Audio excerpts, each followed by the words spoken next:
Hello guys, I'm working on a 2007 Acura TL Type S. I just want to give a little clip about how to change the brake pads and rotors. Now I just want to give you a difference. The Type S comes with brembo brakes. It's a one-piece system. Usually it's designed for racing, but normally you would see a two-piece system where there's a brake caliper and of course the bracket that holds the caliper. Is a two-piece system. You'll be breaking like 4 bolts on that. This you only have 2. Well, it's a fixed system on the line too. Normally you don't have to take any of this out if you have the two-piece system. This one I do, because it's a fixed line going from the caliper itself all the way up to here. There's a snap clip, a lock clip right here. To me, I think I'm gonna go with the 2 bolts instead. There's too much pressure and probably a little bit of frustration to take this snap clip, take it out and put it back in, so I didn't want to bother with that. Instead, it's easier just to take these 2 10 mil bolts out.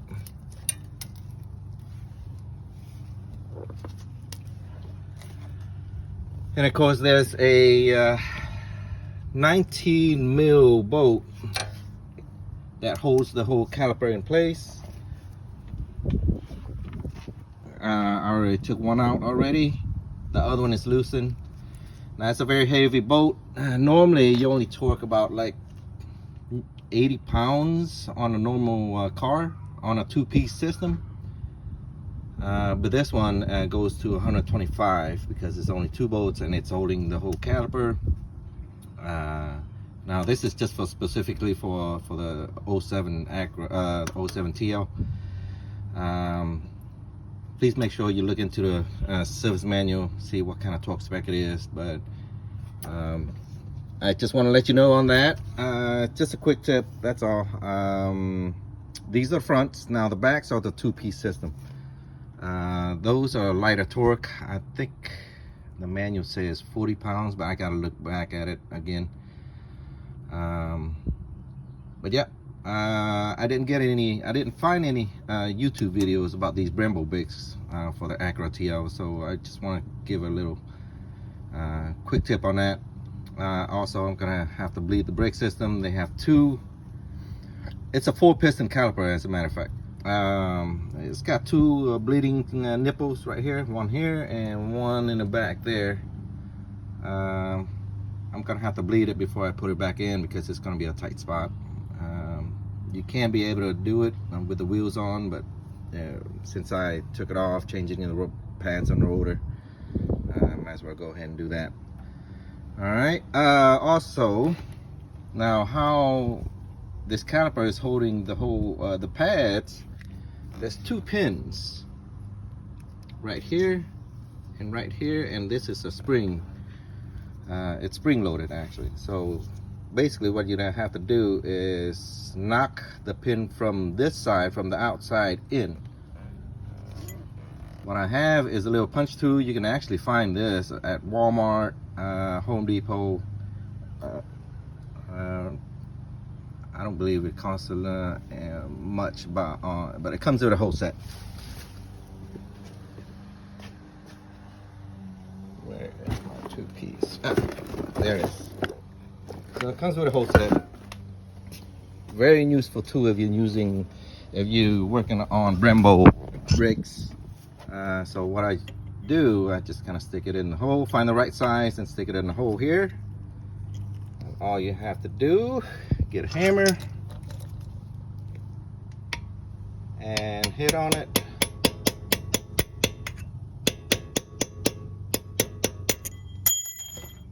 Sorry guys, I'm trying to hold the tool, the phone and a hammer all at the same time here, so forgive me.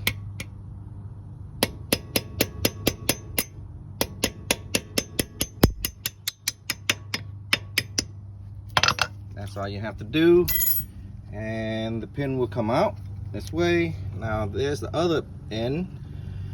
Now on the other end has a, I don't know what you call that, but basically it holds in place. It's kind of like a little bushing, metal bushing that kind of goes in and it wedges into the other side. Don't knock too hard, you'll bust the pin. Just hit it lightly until the pin stops when you put it back in. All right, just want to show you that it's spring loaded, so if it's tight, just kind of press on this and then move the pin out.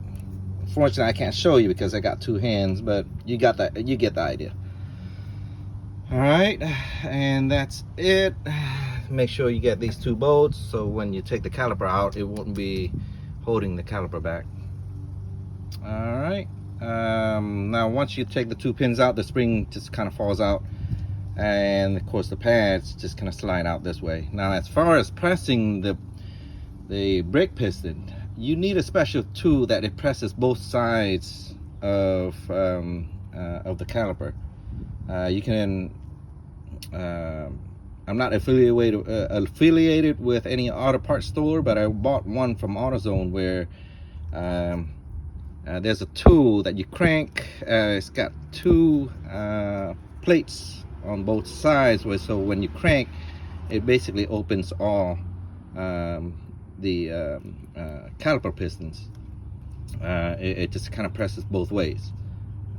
Basically that you have to put pressure for it to basically to ratchet. So but unfortunately I don't have it. I'm gonna have to take the spring out. Since the old one I'm changing all brand new, I'm gonna use the old one to press against the pistons. Basically you just kind of wedge a screwdriver or a pry tool, a pry bar, your choice, anything flat that you can kind of wedge in there and then press on both sides. That'll be the easier way if you don't have that special tool. All right, okay, I just want to give a little quick tip there. Of course 07 TL, bigger bolts, a lot bigger than the lug nuts, so to confirm that it's 125 pounds. Now on Acuras and Hondas, usually the lug nuts are 80 pounds for small cars. Now for trucks, I'm not sure, but of course you can see this is the brake caliper bolt. It's a lot bigger. Definitely 125 is correct on that. And I saw one manual, but I was kind of skeptical of talking to 125, but that bolt kind of confirmed. All right, just want to give you a quick tip how to remove it. Once you take it out, it's pretty self-explanatory from there. Now some rotors, now originally there would be a screw here. Definitely there's two places. Usually they only use one hole to put a screw in there. That's what's holding the brake rotor in place. So it'll be easier to install everything back in. That way it won't be wobbling all around when you're trying to install everything. Okay, one quick tip also. See this right here? Basically that's the hub, the wheel bearing hub. When I'm doing on customer cars, I normally grease a little bit around this edge. Once I take the rotor out, I kind of grease it around there, because in the future, several years down the road, that thing's gonna rust, and so a lot of times the rotors will not come out easily. You're gonna have to use a hammer or something to knock it out. So to avoid that future problem, to make it better for everyone later on, I usually put a little bit of grease around this area so it won't rust and seize everything right there, or seize the rotor back in anyways. Okay, that's about it. Definitely, of course, there's a lot of videos out there for brakes, but specifically not for this anyway, so just want to throw it out there. All right, good luck.